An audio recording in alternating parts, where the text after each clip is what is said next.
I'm Sam and I'm the lead product designer here at aXcelerate.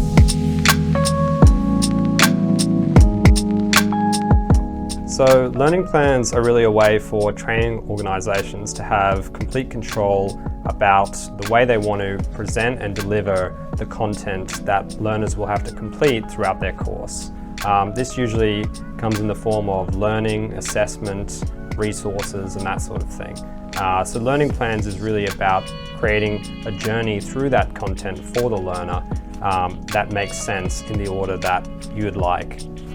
You can create quite a structured plan for learners to follow, or you could create something more flexible that still gives them a good idea of what path they should follow, but maybe there's a few ways that they could go about doing it. But I guess the end goal is still getting them to that point where they've completed all the required sort of coursework and that sort of thing.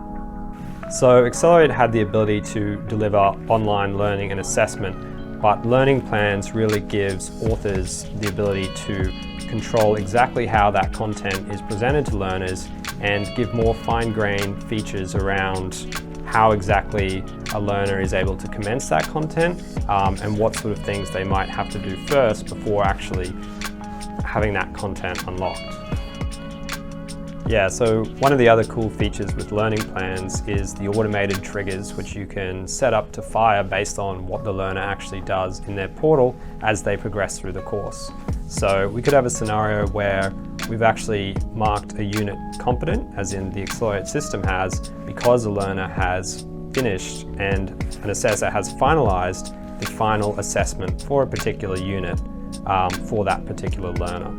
So using those automatic triggers, we think a lot of admins and trainers will be able to save quite a bit of time where they would be normally updating those statuses manually.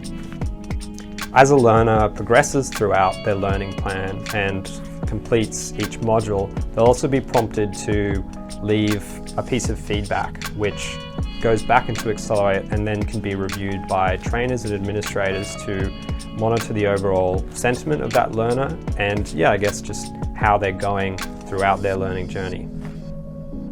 We're pretty happy with where learning plans are up to at the moment, but there are still a lot of really exciting improvements and new features that we want to add to learning plans. So it is in an open beta at the moment, so that means any of our clients can get started with it right now and get started with creating their learning plans and sort of, yeah, shaping that student journey to look exactly how they'd like. Cool.